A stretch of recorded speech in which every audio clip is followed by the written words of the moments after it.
ಮಹಿಳಾ ಮತ್ತು ಮಕ್ಕಳ ಅಭಿವೃದ್ಧಿ ಇಲಾಖೆ ವಿಕಲಚೇತನರ ಹಾಗೂ ಹಿರಿಯ ನಾಗರಿಕರ ಸಬಲೀಕರಣ ಇಲಾಖೆ ಇದರ ವತಿಯಿಂದ 75ನೇ ಸ್ವಾತಂತ್ರ್ಯ ಸಂಭ್ರಮಾಚರಣೆಯ ಪ್ರಯುಕ್ತ 75 ಜನ ಅರ್ಹ ಫಲಾನುಭವಿಗಳಿಗೆ ಭಾಗ್ಯಲಕ್ಷ್ಮಿ ಬಾಂಡ್, ವಿಕಲಚೇತನರಿಗೆ ವಿಶಿಷ್ಟ ಗುರುತಿನ ಚೀಟಿ ಮತ್ತು 19 ಜನ ಅರ್ಹ ವಿಕಲಚೇತನ ಫಲಾನುಭವಿಗಳಿಗೆ ತ್ರಿಚಕ್ರ ವಿತರಣಾ ಕಾರ್ಯಕ್ರಮವು ಬೆಳ್ತಂಗಡಿಯ ಶ್ರೀ ಧರ್ಮಸ್ಥಳ ಮಂಜುನಾಥೇಶ್ವರ ಸಭಾಭವನದಲ್ಲಿ ನಡೆಯಿತು.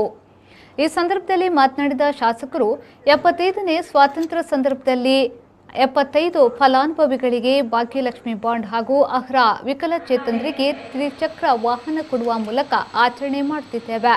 ಸರ್ಕಾರದ ಯೋಜನೆಯನ್ನ ಜನಸಾಮಾನ್ಯರಿಗೆ ಸಮರ್ಪಕವಾಗಿ ಮುಟ್ಟಿಸುವ ಕಾರ್ಯಕ್ರಮ ಇದಾಗಿದೆ. ಸಹಕರಿಸಿದ ಎಲ್ಲ ಇಲಾಖೆಗಳಿಗೆ ಅಭಿನಂದನೆಯನ್ನ ಸಲ್ಲಿಸುತ್ತೇನೆ ಎಂದು ಹೇಳಿದರು.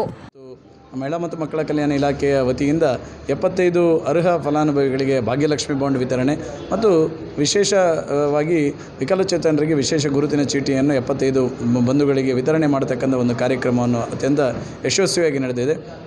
ಸ್ವಾತಂತ್ರ್ಯದ ಆಚರಣೆಯನ್ನು ನಮ್ಮ ತಾಲೂಕಿನಲ್ಲಿ ಸರ್ಕಾರದ ಯೋಜನೆಗಳನ್ನು ಸಮರ್ಪಕವಾಗಿ ಜನಸಾಮಾನ್ಯರಿಗೆ ಮುಟ್ಟಿಸ್ತಕ್ಕಂಥ ಒಂದು ಅತ್ಯದ್ಭುತವಾಗಿರ್ತಕ್ಕಂಥ ಒಂದು ಕಾರ್ಯಕ್ರಮವನ್ನು ನಮ್ಮ ಇಲಾಖೆಯ ಎಲ್ಲ ಅಧಿಕಾರಿ ಸಿಬ್ಬಂದಿಗಳ ಸಹಕಾರದೊಂದಿಗೆ ಇವತ್ತು ಮಾಡ್ತಾ ಇದೆ. ಭಾಳ ಯಶಸ್ವಿಯಾಗಿದೆ ಇವತ್ತಿನ ಕಾರ್ಯಕ್ರಮ ಅಂತ ಎನ್ನುವಂಥದ್ದನ್ನು ಈ ಸಂದರ್ಭದಲ್ಲಿ ಹೇಳ್ತಾ, ಅದರ ಜೊತೆಗೆ ನಮ್ಮ ತಾಲೂಕಿನಲ್ಲಿ ಅನೇಕ ಜನ ವಿಕಲಚೇತನರಿಗೆ ತಮ್ಮ ಜೀವನವನ್ನು ನಡೆಸ್ತಕ್ಕಂಥ ನಿಟ್ಟಿನಲ್ಲಿ ದ್ವಿಚಕ್ರ ವಾಹನಗಳ ಬಗ್ಗೆ ಅವರ ಬೇಡಿಕೆಗಳು ಬಂದಾಗ ನಮ್ಮ ವಿನಾಯಕರಾವ್ ಅವರು ಇದಕ್ಕೆ ಮೂಲವಾಗಿರ್ತಕ್ಕಂಥ ಪ್ರೇರಣೆ, ತಾಲೂಕಿನಲ್ಲಿರ್ತಕ್ಕಂಥ ವಿಕಲಚೇತನರಿಗೆ ದ್ವಿಚಕ್ರ ವಾಹನಗಳನ್ನು ಕೊಡಿಸುವ ಮೂಲಕ ಅವರ ಕಾಲ ಮೇಲೆ ನಿಂತು ಜೀವನವನ್ನು ಮಾಡಲಿಕ್ಕೆ ಸಾಧ್ಯ ಇದೆ ಎನ್ನುವಂಥ ಕಲ್ಪನೆಯನ್ನು ಕೊಟ್ಟಿದ್ದರು. ಬಹುಶಃ ಆ ಕಾರಣಕ್ಕೋಸ್ಕರ ಇವತ್ತು ಸರಿಸುಮಾರು 35ಕ್ಕಿಂತ ಹೆಚ್ಚು ವಿಕಲಚೇತನರಿಗೆ ದ್ವಿಚಕ್ರ ವಾಹನಗಳನ್ನು ಕೊಡತಕ್ಕಂಥ ವ್ಯವಸ್ಥೆಗಳಾಗಿದೆ. ಇವತ್ತು 19 ವಿಕಲಚೇತನರಿಗೆ ದ್ವಿಚಕ್ರ ವಾಹನಗಳನ್ನು ಕೊಡತಕ್ಕಂಥ ಕೆಲಸ ಇವತ್ತು ವಿತರಣಾ ಕಾರ್ಯವನ್ನು ಆಗಿದೆ.